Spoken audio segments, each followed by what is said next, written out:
morning, everybody. Gonna be talking to Brian today after I set up this reality chat. Gotta put the hashtags in. Chat. And what's the last thing? Hey, Brian.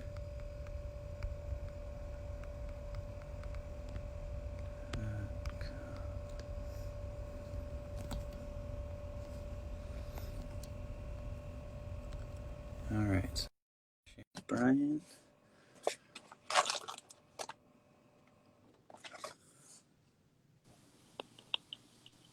What's up, Brian? Good day, sir. How's it going? Good. How are you? I am chilling. I was actually having a pretty good conversation with my uncle, and then I was like, "Oh shoot, it's about to be talk show time," so Yeah. had to switch gears. How they been going? Hmm? How the conversations been going? The reality chats have been going really well. Good. I have been enjoying them more than I thought I would, and I think it's just a cool opportunity to connect with people I like and talk about stuff, but then give other people a chance to hear people talk for real. I think sometimes in public, we kind of like censor ourselves or say what we think will be accepted. Right. But when you hear other people saying the real stuff, then you're like, maybe I could say the real stuff too. Right. Absolutely. So let me turn the volume up on this a little bit. But how are you doing today, sir? Doing very well. I was at the workspace earlier this morning. Took a call Nice. there, and then I just been, um, yeah, chilling, man. I had some. Alex and I had lunch, and now we are, you know, I went to the dog park for a bit, and then now I'm engaging in conversation with my boy. Okay. Well, to everybody listening live and for all those people on YouTube, in case you watch this later, welcome to Reality Chat. Hello, Van Green. And this is an opportunity to have two people have a real discussion in public so you can see how we talk to each other and really explore a concept and get into it. Today, I have Mr. Superb, Brian Oliva, rocking with me, and we're going to talk about something today called hospitality. I reached out to Superb and asked him to be a part of this reality chat series. I think this is like episode 5. It's like a weekly hour-long discussion Sweet. with people. Yeah. Huh? Awesome. That's awesome. And Brian had the great idea to talk about hospitality, which I think is such a good topic to talk to Brian about because I don't know if you know him at all.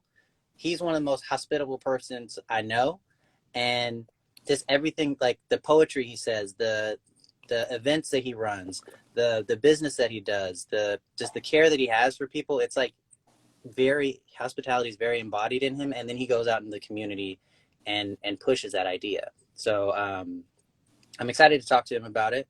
And before we get started, I know I gave you a little bit of an introduction, but Brian, you want to say anything about yourself? Introduce yourself to the people? Sure. What's up, people? Oh, shout out to Rebellions over here and Hey. Bucky. Bucky Lee's that's my boy. We're at Lobster Days. So Okay. Bucky's gonna know what I'm talking about because we started in the hospitality industry. So Okay. um yeah, my name is Brian. The poetry music family call me Superb or Super B. That's the stage name. And I've been at this poetry thing for a little while. I've been at it for about 15 years. I've been a writer. I've recently dipped my hands into maybe artist management to community events. This is something that we've been building for a long time through the community, through poetry, but it's kind of my new endeavor. I'm starting to dip my hand into poetry, songwriting, and You've been doing that for a while. yeah, I know. But now I'm taking it a little bit more serious. So I just opened up a workspace in Upland called Genesis Works, which is sadly haven't done our grand opening yet because of the whole COVID-19 situation, but we will get there. Yes. And I really want to shout out to the Genesis Workspace. If you haven't never heard of it, or if you've never seen any part of it, I think shared working spaces are super important to the community because it's like trying to work out at the gym at home. It's hard because you're not in a gym atmosphere. And sometimes being creative and sometimes doing work is difficult in your kitchen. But if you go to a place where people are being creative, where it's set up to be creative and to work with other people, then it really helps you to create. And then it also has a community of creators around you. And sometimes you can pull inspiration for them. So it's a really Absolutely. great space in Upland that once the coronavirus thing is less intense, then I definitely suggest that you guys check that out. Please do. But we are going to talk about hospitality today, and I haven't really done any prerequisite work for the conversation today. I really wanted it to be live, and if you guys have ideas or if you have comments, please, I'm going to be reading them during or questions and stuff. If we get to it, we will. But Mr. Brian, you Yes. alluded to right in the beginning that you used to be in the hospitality industry. I think a little bit of a biography is in order. Yeah, so I actually, it's very strange Bucky is here because I haven't talked to him in a long time. And thank you, Bucky, for the compliment about the space. But Bucky, oddly enough, had something to do with me working at Red Lobster because we knew each other from basketball. I think through some weird situation, I had went in there just to be honest, I was like something like my sister had said, like there was a cute boy that worked there, and it might have been Bucky. I don't know, but that's not why I went in there to find a cute boy. I went in there because I needed a job, and then I just so happened to see Bucky uh, at the Lobster. I asked for an application that day, and that was my first job at Red Lobster. It being if you ever worked at a restaurant, have you ever worked at a restaurant? Nope. I worked at a Damn, bro, community center. That's the community closest. community center. Man, restaurant. Well, working at a restaurant changes your life because you automatically get to feel what it feels like to be uh, talked down upon, to be taken advantage of, to be, and you can respond one of two ways. You can act like you're a slave and you are just in the worst position possible, or you could take like this servant's heart and you could begin to understand that there is an art in serving. My first job at Red Lobster was actually being a host, which is being the first face someone sees at a restaurant, being the smiling face that they're supposed to see when you walk into a home, and just taking them to their table. So I never saw the big responsibility of that. I kind of took that job super serious. I wasn't in that job too long because moved on up pretty quickly, but I started realizing that that happened before I started hosting poetry events. So I guess you could say the restaurant industry kind of molded me towards hosting people creatively in that realm, in the entertainment realm. So I yeah, like I like how you're saying that.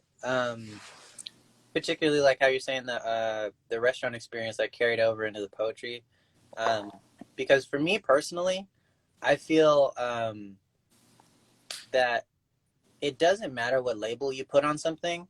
A skill is a skill, and an experience is an experience. And if you put too much labels on stuff, you can sometimes miss the fact that you can pull from here and put it over here, and that's really helpful in life. right, And hosting happens in lots of different things. When you have absolutely. a dinner party at your house, when you work at a restaurant, when you're running an event, and if you can have it in your mind to make those connections, oh, this is just like how at my house party this happened, so maybe I should do it this way. Um, I think that's really helpful, and I think that's cool that you picked up on that. Dope. I appreciate it. And I think a lot of what, if you guys have never been to Jordan's philosophy and creative thinking class, a lot of what we do is try to dissect a subject and we try to get to like the very, very, very root of things. And what I think hospitality is a root of a lot of really quite serious problems, like whether it be in the house or the workplace or the ownership of a space. I think people lack ownership a lot of the time, so they don't. And that's why I don't. A lot of how me and Jordan even connected, he had a bit of a servant's heart. He came to me and said, "How could I help with your guys' event?" He said, "How could I serve?" And he didn't necessarily give me a timeline, or he didn't give me a blueprint of how he wanted to help. He just said I wanted to help, and I think even that heart is like so.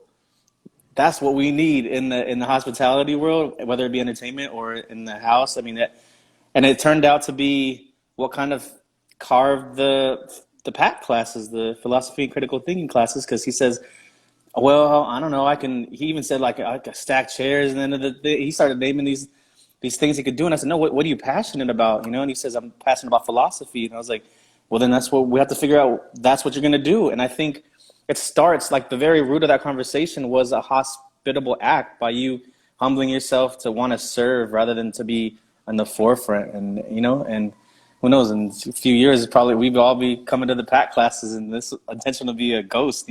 But I really honestly think hospitality is a root of something that we just don't dig enough in. So that's why I think it's so important. That's so crazy. And I super forgot to thank you for that in your introduction. All of this philosophy stuff I've been doing over the since like last June. So it's almost been a year. Yeah, Um, wow, crazy. yeah. All this stuff I've been doing is something I like doing, and I like talking to people and getting to deeper ideas, but I've never had a platform to do it until Brian Land launched the Intention art classes. And I was going to Intention when I moved back to California, and that's like a performance art night that him and MC Prototype run. And then he was like, "Yo, we're gonna start putting on community classes because we need to have like cool classes and stuff." And I was like, "Oh, yeah, let me help out with that." And I was like, I wasn't like, "Oh yeah, let me go teach a class." I was like, "Yeah, let me help set up and let me do that," because I'm very interested in helping the community. Right. And I remember he asked me if I wanted to teach something, and I got so nervous because I really wanted to teach philosophy, but I was like, that's not like a thing people teach though. People teach like art, Yeah. or people teach Right. Pilates or something. And I went to MC Prototype and I was like, yo, Brian's asking me to teach, and I want to teach philosophy, and I want you to help me pitch it to him because you're like a business guy. And I went and got like advice to try and figure out how to pitch it to you. That's cool. But then like I ended up coming, I was like, yeah, I want to teach philosophy. He's like, yo, that's great. Yeah, let's And figure it out. Yeah. all of this has started from you, and you're saying like hospitality is the root. And I think even further than that, for me, the idea of hospitality and being hospitable and having a servant mindset is like the seed. Right, right, It's right. the thing that starts growing the roots. Right. And even deeper than the roots. Yeah, it's the first thing. Yeah. Hey, Thea Bubba's here. Shout out to Thea Bubba. That's Alex's aunt. Okay. And Mary's here. What's up, Mary? What's up, Mary? Yeah. Mary runs a poetry venue too. Right. Thea Bubba, she's here because we had the conversation about being hospitable because I was at her house the other day and I said, thank you for everything. She had a barbecue. She was in there cooking while everybody else was in there swimming. And I was like, man, what do you need help with? She's like, no, like, and I was like, you know what? Come to the hospitable conversation because I was like, you epitomize that. You make sure everybody's comfortable. You make sure the person that's sitting by themselves has somebody to talk to. Everybody feels welcome when you go to her house, and yeah, she's the epitome of that. So yeah, I love this. Okay. Well, I think we got a little bit of the background into kind of where we started in the path that we're on right now, and kind of with the idea, like dissecting the idea. I think the deeper you get into a particular idea, the more freedom you have to talk about it. Right. But sometimes it takes some work to get down deep. Yeah. And so, in general, like I was coming at this conversation thinking we were going to talk about hospitality, like how to put on events and how to be gracious and stuff. Yeah. But then you kind of just threw that out the window for me when you said servant mindset, and that like to me was like hard left. Maybe that was right. I'm not sure. But like, can you speak on some of your concepts towards like the idea of hospitality and what it means? Not necessarily a situation, but what that idea, like when you think of that idea, what is that? Absolutely. I think the concept when Jordan asked me what I wanted to talk about, so this was actually my topic I wanted to speak about. And I actually told him I want to talk about hosting because I host a lot. And I think he put hospitality as like the broader sense, but My bad. no, it's perfect. It's perfect. And the concept of hospitality being an art, I think I get that a lot from like my wife and just watching her try to the way she takes care of our house, the way when guests come in, whether they're my guests or her guests, whether she's met them or not, whether they've been to our house or not, it's just like this constant, like the same. I think that her aunt is the one I was giving a shout out to right now, and I think a lot of their family just has this innate thing where they want to make everybody feel welcome. They want to make everybody feel not only welcome but involved, like they're a part. And when I host events, when I throw classes, when I'm asking people to be part of something, there is like an art to being able to make them feel like not only they were already a part of it, but they're going to be a big part of it. And that kind of like in a sense when Alex welcomes people to our house, she's not just saying you're welcome right now. She's telling them like you're welcome forever. My house is your house. Like you hear that.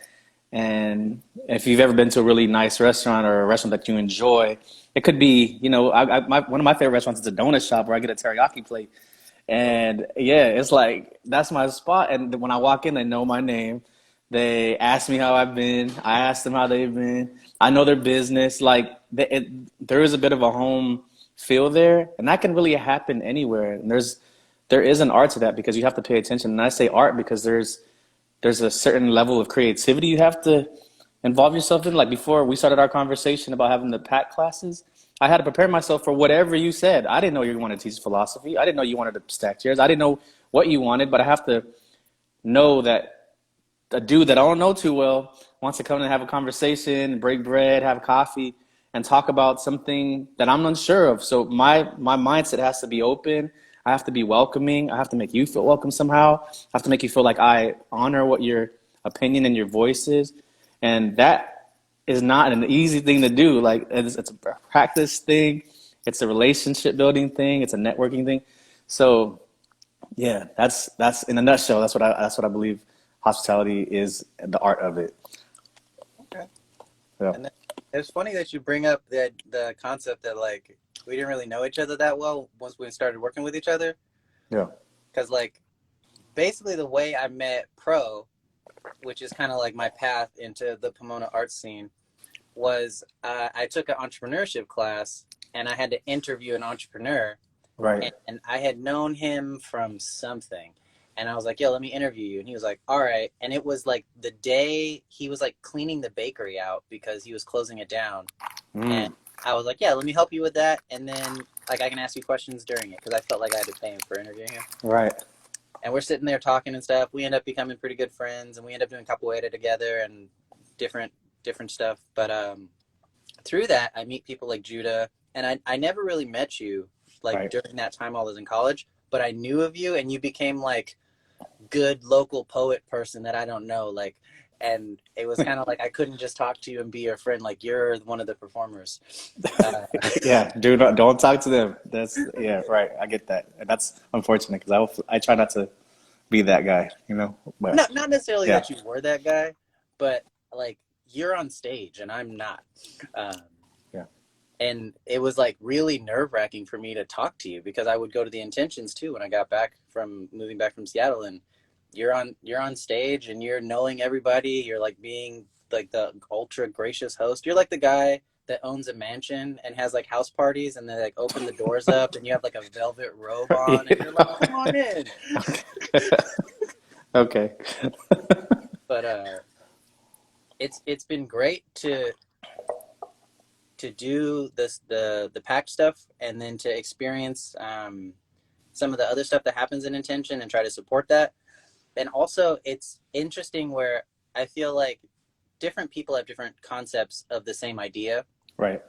And I've told you this before that I watch you because I in my mind you are extremely hospitable and in a different way than me, and I try to learn from you because that's something that I feel like in my mind I'm very hospitable and I can touch people by giving them a place where they feel free to think, and I Yeah. can create an open space where you feel very welcome to say your ideas and to not feel like somebody's going to beat you up in the parking lot afterwards or say you're not important because you have a certain color of skin or because you're a certain gender. Right. Your opinion doesn't matter.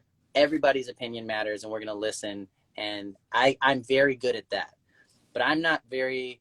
My forte is not the like you are welcome to be here. You feel good being here. You feel like you should show up like you're part of the family. And that's something like that I feel very heavily from you and the events you put out. And I've tried over time to be like watching you and learning the things that you do.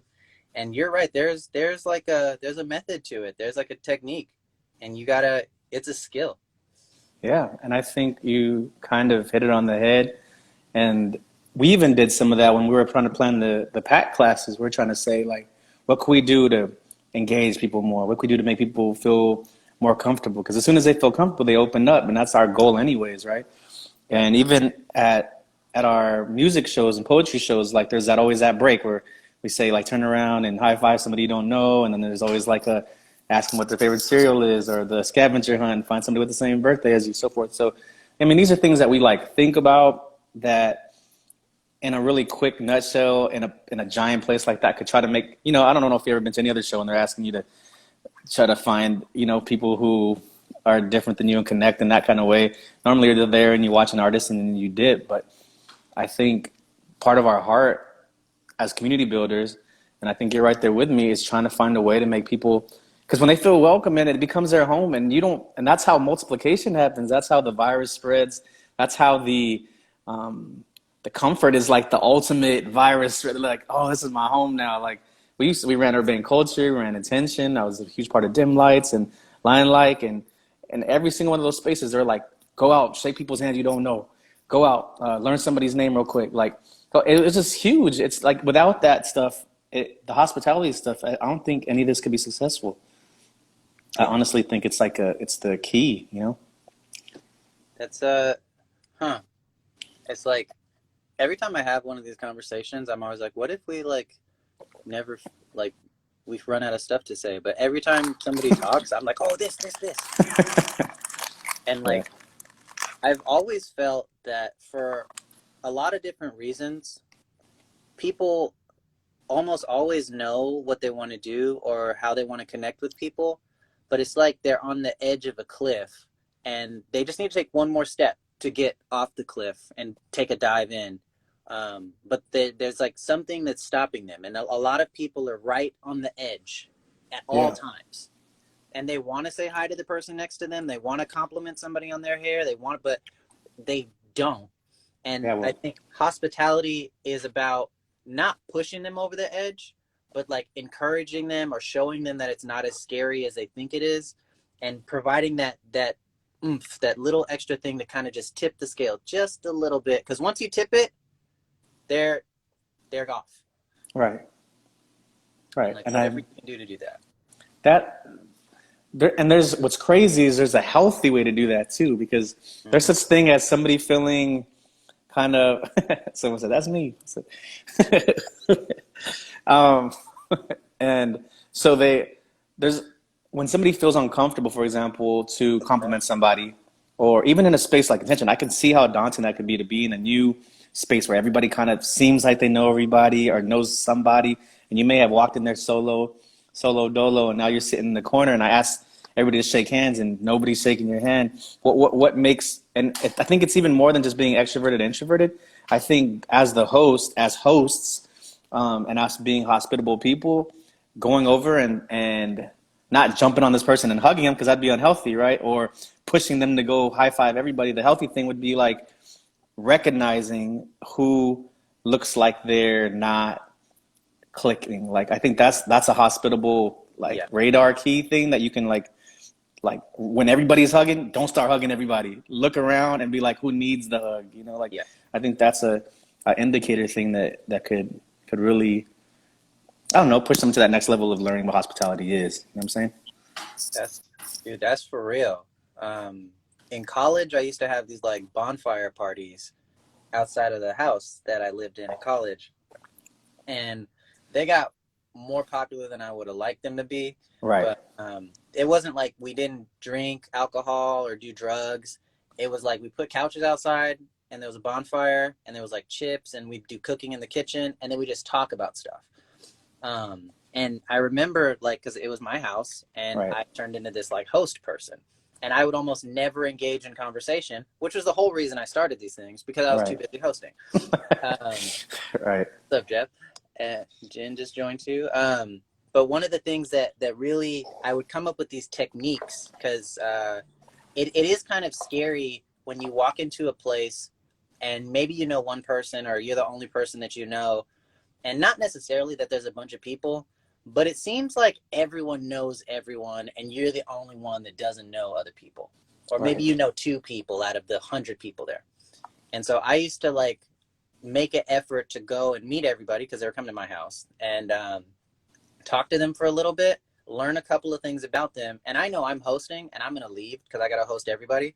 But then I would like, oh, like, let me meet you. Okay, you're a poet. You like biology. Okay, you're also into cars. And then I'm like, oh, come with me. And I would like introduce them to at least three people. That was like the minimum goal. Because if Right. I introduced them to one person and it didn't work out, now they're back to being alone. And I would Cool. say, you said cars. This person is into cars. You said biology. This person is studying biology. And I'd like this is what you can talk about to start. This is what you can talk about. And then I'd Right. stay there for a little bit and help them cook it. And then I'd be Right. like, all right, I got to go check on dinner. But There like, it is. There it is. The art of you come that, up with man. these Like techniques. that's it. I mean, that legit is an art. Sam's here. What's up, Sam? Yep. What's up, Jeff? Hey, what's up, Jen? I mean, it's so cool to see people show up to this. But I mean, you hit it on the head. Like just recognizing that as the host, as somebody that may not even be naturally hospitable, that is just those little tricks that you could pick up when you invite or hold. And there's so many people throwing events now. Like, you notice that? Like, I want to throw an event up for my networking event. I want to throw a paint night. I want to throw and there's these, and then you may or may walk in and you may leave with nothing, no friends, no connections, no good feelings, no vibes, no magic, everything that you hope to walk into this place with. And that is the host's job, to create some of this, to stir up the energy, to create something that wasn't there before. Like, you literally matched two humans from your mind. You were the catalyst of maybe a relationship that would never have existed until your mind said, let me be hospitable in this moment. You know what I'm saying? Yeah. Um, the, uh, the idea that it's the host is it's their job to host.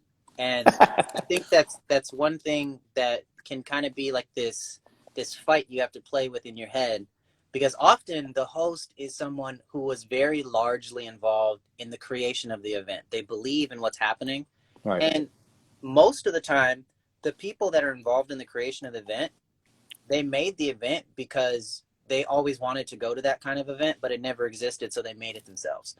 Um, right, and so the host is doing this thing where they looked for something like this, they couldn't find it, and they did all this work to help create it. And now they're trying to help give people that thing they never had by withholding it from themselves.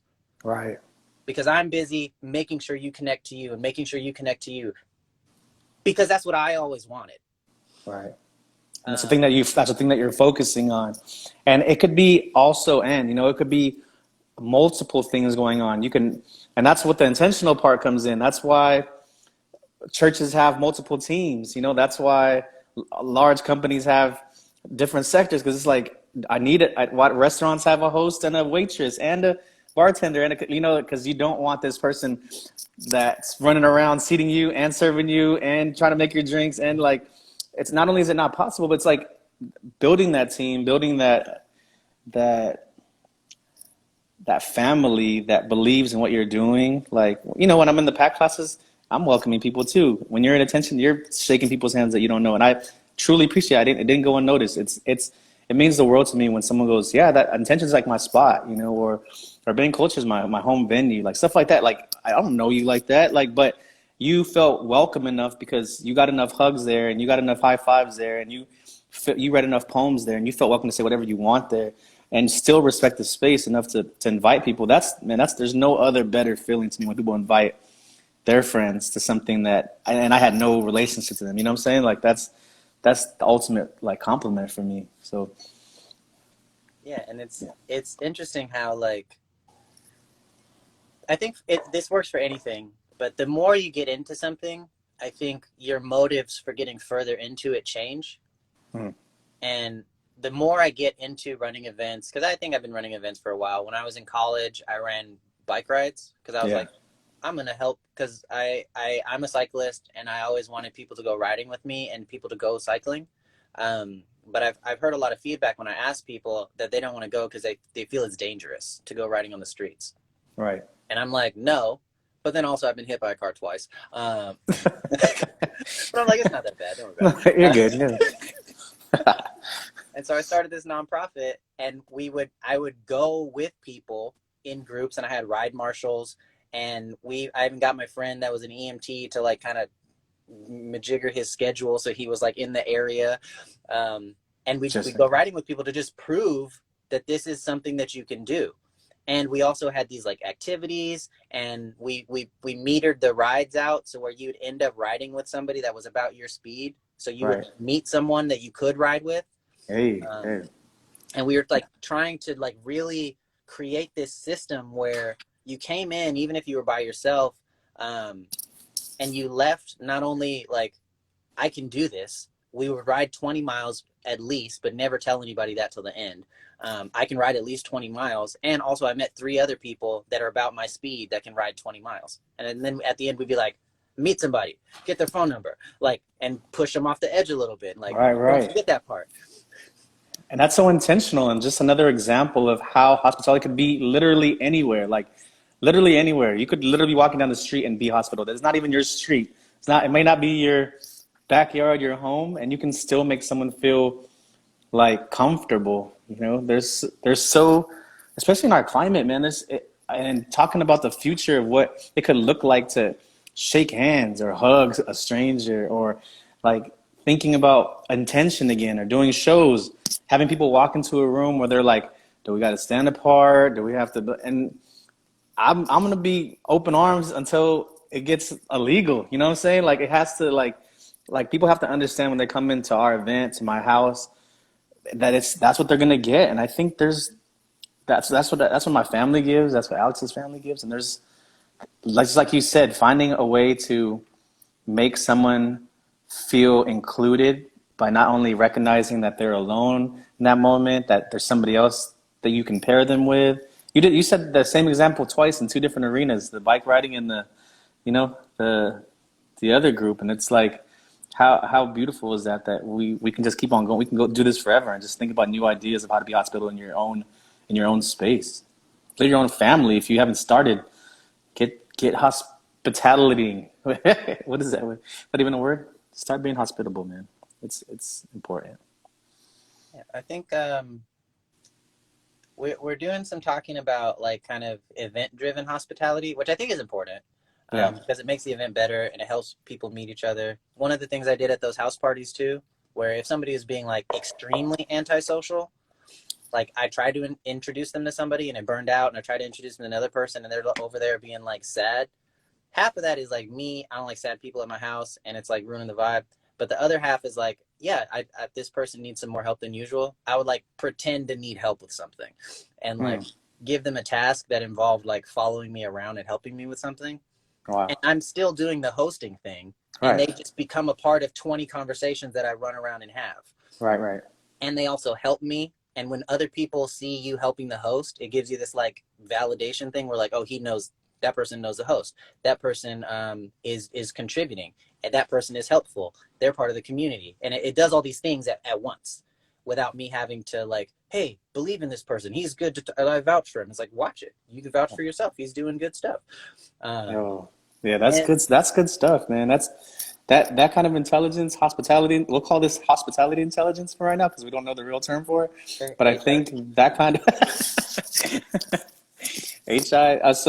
That hospitality intelligence is so overlooked because when everybody knows what it feels like to go somewhere and not feel welcome.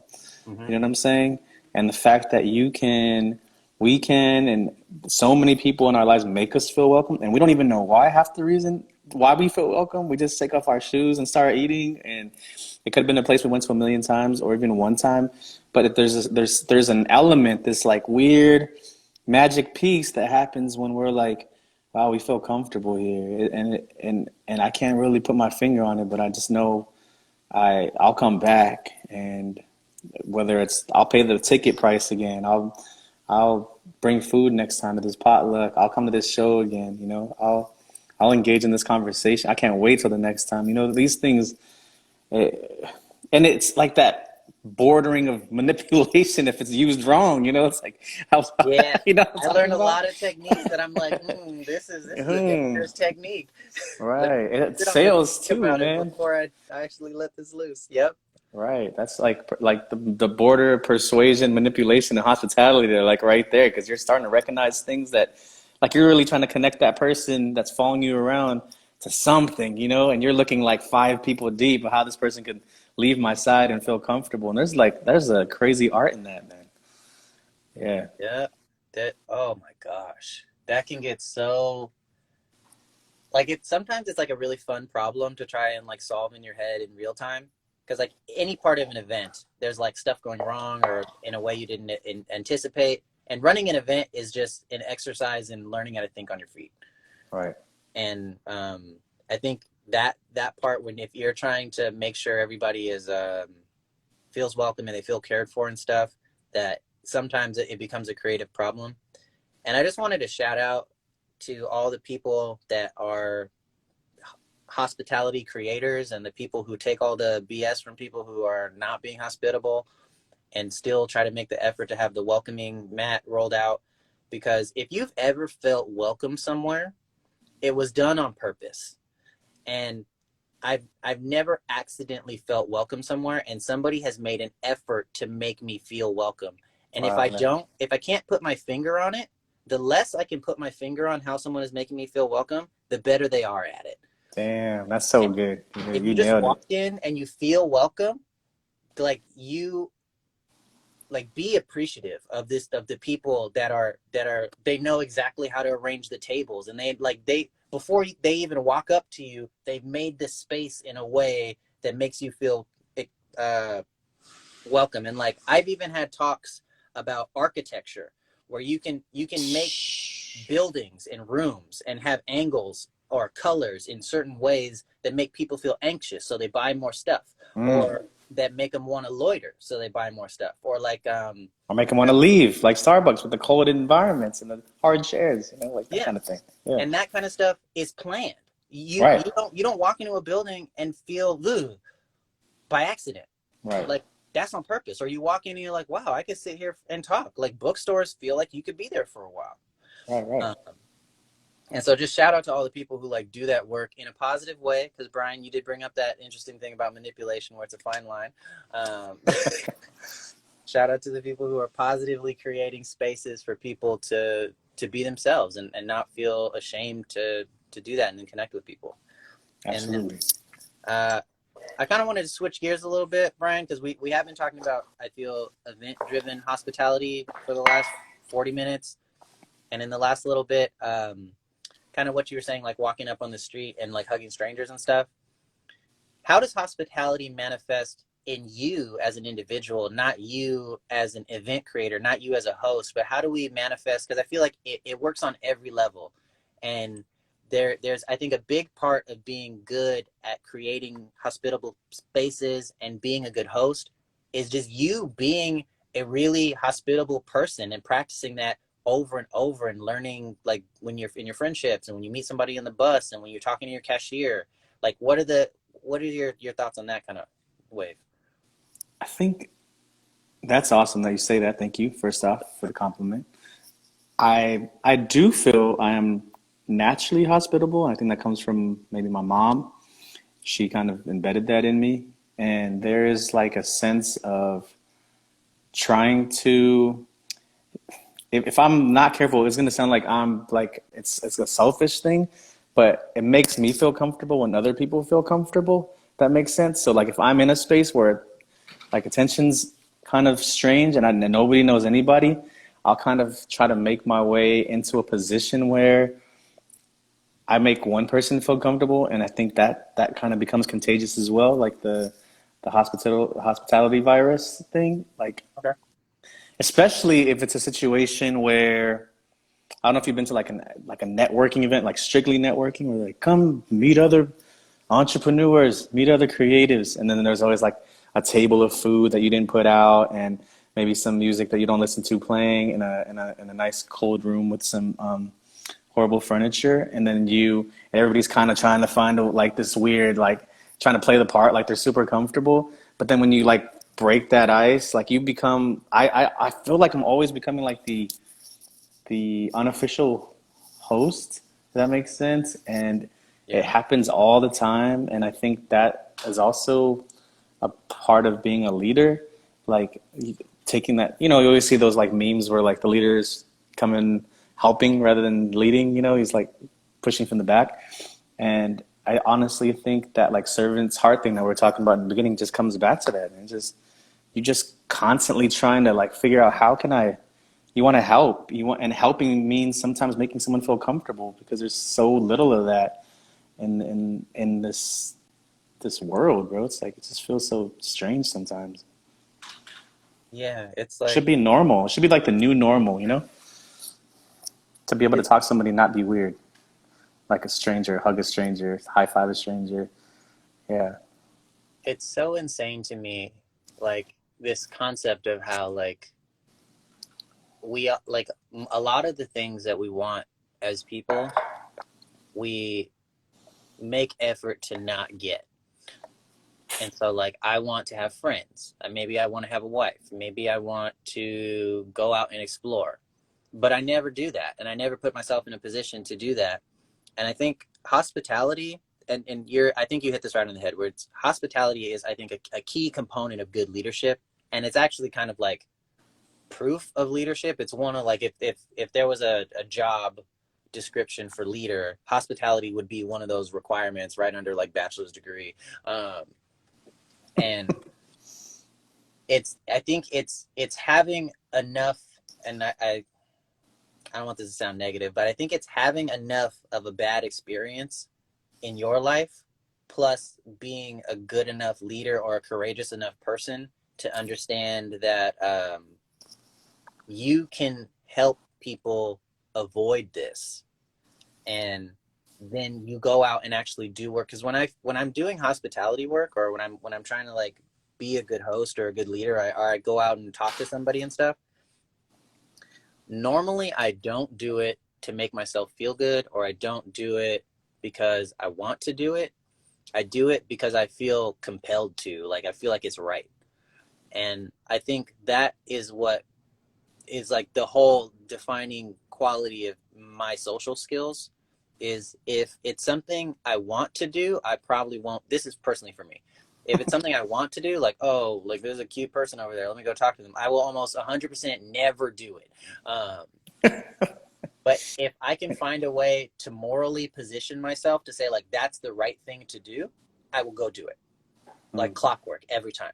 Um, and then it turns into, I can now, that I understand that, now that I have this skill that I can use, how do I use that creatively in order to create situations where things happen more naturally, so then I can kind of get around my lack of desire to go and do things that I want to do, and it just happens, and I can create this environment where things happen. Right. No, that makes sense. And I think we touched on two other new topics of hospitality, which is courage and integrity. Like, Ooh. I still remember being at Red Lobster and like we would have to like do the side work at the end of the night, right? Like clean all the menus and the books, and Okay. you were in charge of doing your own section depending on where you served that night. And I just remember this one gal, she was cleaning the menus, and another one was like not cleaning his, but just acted like he was. Uh, and he said to the girl, like, why are you even doing that? Like nobody like checks you. And she's like, have some pride in your work, like integrity, like that. In that moment, like she'll never remember that. That stuck in my head for a long time. Anytime I catch myself wanting to cut a corner, when no one's watching. Like it doesn't matter who is watching. It doesn't matter if I hug somebody and nobody sees. It matters to them at that moment if they needed a hug. Or hospitality could also mean not hugging them. Like there's so many things that hospitality could mean, and leaving somebody alone if they need to, if that makes them feel comfortable at that moment, and reading their room. I mean, I've been in so many shows where I've been asked to host, but I don't know the performers. I don't know the crowd. They don't know me, and this is a really hostile hosting environment for me because you have to gain respect fast, and then you have to show them that you're not, you're not only, you try to be charming, but you can't be too funny. You have to be somewhat serious, and you have to involve the crowd. There's like all these things going through your head that you don't want to be, and there's, while being these things that you should be. Like it's like a very strange dance. And I think once it naturally happens, and like you said, you called me all these really nice things. I think once it becomes embedded in you, that just literally people are like, man, you just have a really easy time with people and making people feel comfortable. And what is that? What does that look like? And I could probably attribute that to a lot of faith stuff, and making people feel loved. And but yeah, all that to say, I think all of it's connected. It's a much bigger topic than I thought it was going to be, which always happens with you. I know that was going to be the case. This is not just going to talk about hosting at a restaurant. I knew it was going to go a bit further. But And I think, yeah, the idea, like, I think for the bulk of this, we've been talking about how to make people feel welcome and included. But that, as you get deeper into it and you learn more about it, I think, and especially when you mess stuff up, like that's when I learned the most. Right. Sometimes you make people feel included by allowing them to disinclude themselves, which is kind of like counterintuitive. Like in high Right. school, I had more like talking parties where people come over and we'd hang out and like eat cake or whatever. And I learned that some people like to be there, but they have like anxiety, or like they don't like to participate, but like it's really nice for them to just be there. Right. And that's on top of the fact that I like fire.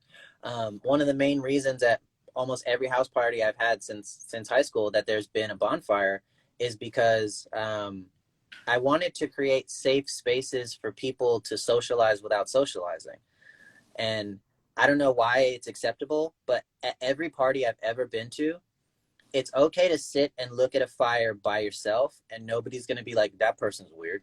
But if you sit in a chair that's not in front of a fire, then people go like, that person's weird.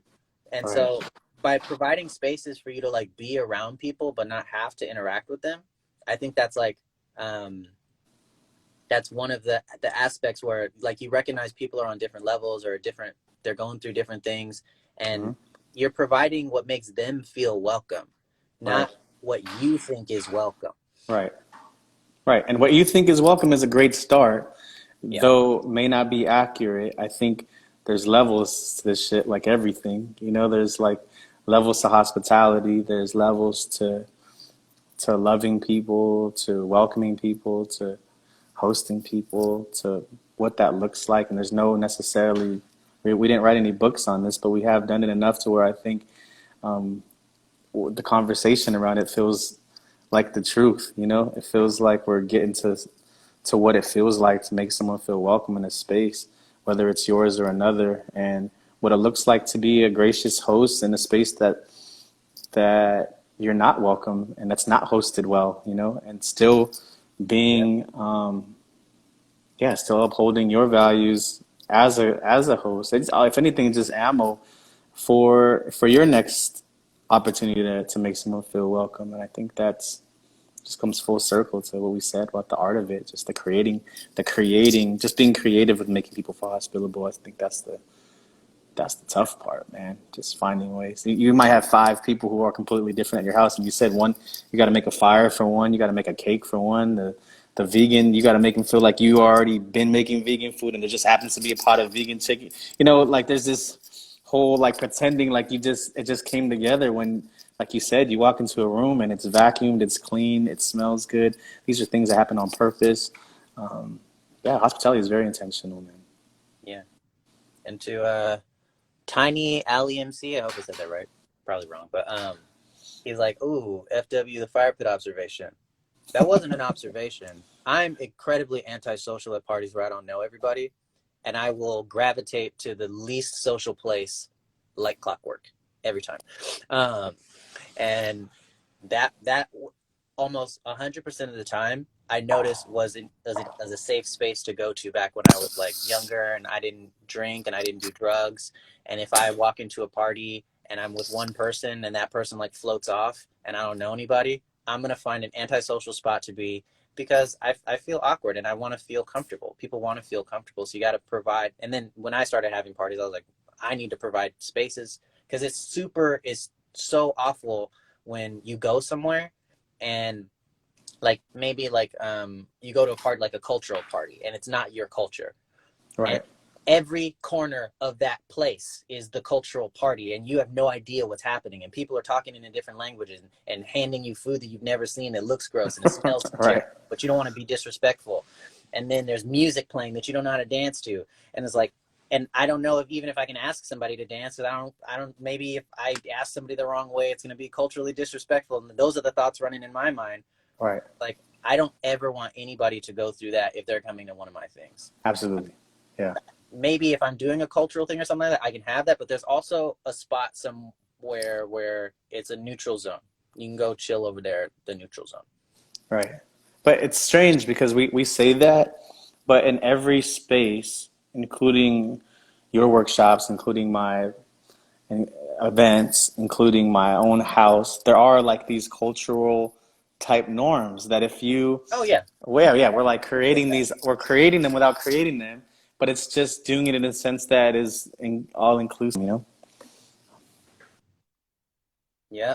And there's certain techniques. We're almost done. We're almost running out of time, so I don't think we can go into it too much. But there's certain things you can do, like provide food, clean the place, make it clean, make the place safe. Don't have like chairs with nails coming out of them and stuff like that. That's not welcoming. Uh, don't be having Definitely. music. Have a place where it's not where it's quiet enough to talk like a regular person. There's certain things like that where as long as you have a certain amount of those things, and somebody doesn't have to like leave in order to get one of those things, then it's okay. Like if I want to have a bunch of cultural food, cool, but I'll still probably have some amount of neutral food. Right. Uh, or if I'm gonna have alcoholic beverages, all right, that's chill. I still need to have some non-alcoholic beverages. Right. And even if nobody drinks them, it's just like, oh, he put out the thought, oh, I feel like I'm not being pressured to drink and stuff like that. And that's hospitality 101. That's just thinking of people, you know, especially when you're invited into something. That's you do a great job of that. I think that's we could teach we could teach a class, man. We're getting there. We're getting close. Well, even if it's hospitality 101, because I've never taken any hospitality classes, I don't know what's in that class. Um, but maybe I do.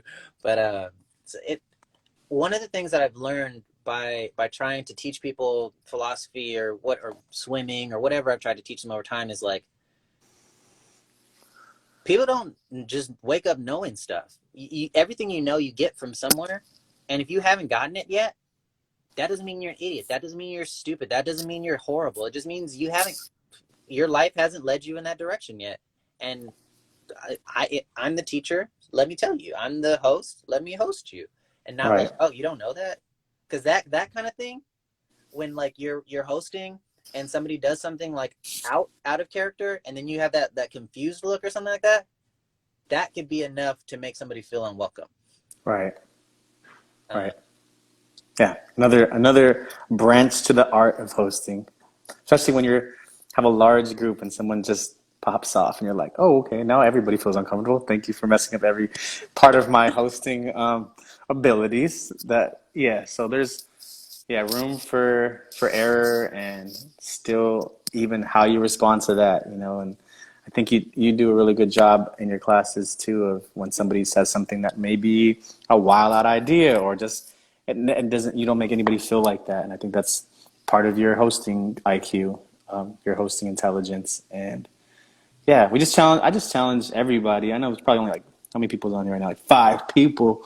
it's going Just on YouTube. People will yeah, watch. it's going on. Whoever's watching this, man, just comment of how you host so we can get just more ideas. Like, what's your trick? What's your go-to? Like, what makes you hospitable? So we can continue the conversation because we think it's so important and the root of so many problems that I think could be fixed. I mean, imagine if every corporation, if every school, if every I'll just say restaurant because not every restaurant is hospitable. It sucks. Don't like Buffalo Wild Wings. Shout out, they're the most unhospitable restaurant. But they get treated like crap too. Shots So there's fired. like this balance. So, but what if the police were hospitable? You know, I don't want to start dipping into that. We don't got enough time. But like what if that was involved in making people feel like welcome first, love first, um, part of first, rather than like, yeah, pretending. You know what I mean? Someone put BWW ain't even pretending anymore. Yeah, bro, you just walk in and they just throw food at you. You have to catch it now. So food. Yeah, yeah, Oh my gosh. But yeah, I think when we come together and we talk about it, we share ideas. I'm learning stuff from you right now. I feel like you learning stuff from me, and we're building concepts together. yeah. Uh, One of the things you said was hospitality is contagious. Like the better I can get at hospitality, I feel like the pinnacle is not making people feel welcome. It's making people feel so welcome that they start making other people feel welcome. There it And is. then you get so good that they get so good that they do it to that people, and if Right. you can start that, that's a positive trend. Um, but that's pretty much I think all I really have time for right now. But Cool. Well, thank you for the talk. It was amazing. of course, Mr. Brian, I've seen some poetry videos coming out from you recently, and I know Hmm. your space is kind of shut down because of the COVID thing. But what are you up to? If you got a little time to plug yourself?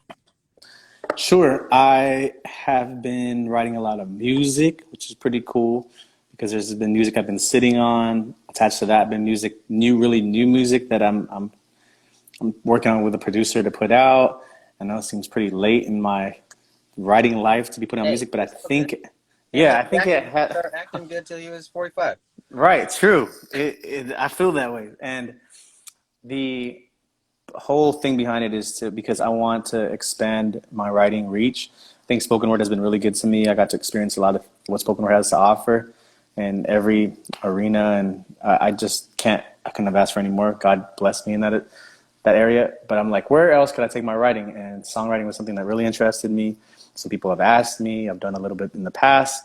So some of this project of putting out music is not to put myself on the Billboard charts. It's to show people that I can write music, and that's gonna be my next goal, to sell music. Okay. Yeah, and so the workspace is Genesis Works, something that we're working on. So any of you entrepreneurs out there, any small business owners, creatives that need a space that you can have access to 24/7. Maybe this crazy pandemic has caused you to have to work remotely, and you just don't want to work from home anymore because it's too noisy or too quiet or too whatever.